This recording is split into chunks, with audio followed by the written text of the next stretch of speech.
తాతయ్య ఎలా ఉంది తాతయ్య? జగన్ పరిపాలన బాగుందా? బ్రహ్మాండంగా ఉందండి. పచ్చివాళ్ళు డబ్బులు వేస్తున్నాడు పిల్లకాయలకి, ఆడవాళ్ళకి, ముసలివాళ్ళకి, అందరికి ఓకే బ్రహ్మాండ లైన్గా ఉంది.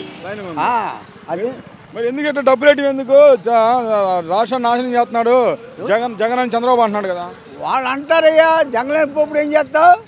ఇప్పుడు జంగలేమో మనం ఏం చేస్తాం, ఏం చేయలేము. అప్పుడు అంటారు ఏదో ఒకటి, ఏదో కామెంట్ అనుకుంటారు. దాన్ని ఏమో తప్పు లేదు. వాళ్ళ తిప్పులు వాళ్ళు, మన తిప్పులు మరి కాదు తాత. ఇప్పుడు చంద్రబాబు ఏమన్నా అంటే ఒకసారి చూడండి నన్ను, జగన్ కంటే ఇంకెక్కువ పథకాలు ఇస్తాను అంటున్నాడు. ఎప్పుడు ఇస్తాడు? గెలిస్తే ఇచ్చేది. గెలిచి ఇస్తాడు, గెలిపితే ఏమి ఇస్తాడు? ఇప్పుడు డబ్బు పెట్టాలిగా. ఇప్పుడు డబ్బు పెట్టాలిగా అబ్బాయి. డబ్బు ఏది? నువ్వు పెట్టలేవు, గెలవు. చంద్రబాబు నాయుడు గెలవడా? గెలవు. కాదు తాత, ఇక్కడ చంద్రబాబు నాయుడు అన్న జనసేన పార్టీ పవన్ కళ్యాణ్ ఇద్దరు పొత్తు మీద ఉన్నారు కదా. పొత్తు మీద రేపు చేస్తారయ్యా. రేపు లెక్కలో తేడాలు ఉండవు. ఇవాళ కాదు 25, 24 అంటే తేడాలు ఉన్నాయి. మళ్ళీ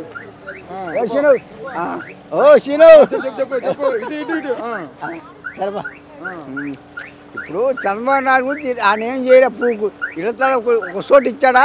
ఒక చోటు ఇరా. ఇప్పుడు జగన్ పార్టీ వచ్చినాకనే చోట్లు ఇచ్చిన, ఏ కాలనీ కట్టించినా, కాలనీ కట్టించినా, ఏది కట్టించినా జగన్ గారే వాళ్ళే. కానీ వీళ్ళు ఎవరు ఈరా ఎప్పుడు ఇచ్చాడా ఏడన్నా కానీ? తాత ఒక మాట తాత, ఇప్పుడు జగన్మోహన్ రెడ్డి కాలనీ ఇచ్చాడు, ఇల్లు స్థలం ఇచ్చాను అంటున్నావు కదా. సెంటు భూమి ఇచ్చాడు, సమాధి కట్టుకోవడం పనికిరదు, ఏం చేయను చంద్రబాబు నాయుడు. ఎవడు చంద్రబాబు ఏముంది? అసలు ఎప్పుడు ఇచ్చాడా? ఎప్పుడన్నా ఇచ్చాడా? ఏమీ లేదుగా. చేసిందా ఈయనే పింఛన్ చేసి అది చేసిన అంతే. మరి జగన్ ఈసారి ఓడిస్తాడు పవన్ కళ్యాణ్. ఏందండి ఓడిచ్చేది? వాడు ఎడిపోతాడు. ఎడిపోతాడు తెలియదు. ఎడిపోతాడు ఎడిపోతాడు ఎడిపోతాడు. రేపు ఏ పార్టీకి వెళ్తాడు చొరపడతాడు. ఇప్పటికే జగన్ రెడ్డి ఓటు ఇంట్లో మంచి జరిగితేనే ఏమంటున్నాడా లేదా? మంచి జరుగుతాను మరి మీ ఇష్టం అయ్యా. ఏ నాయకుడు అని చెప్పాడా?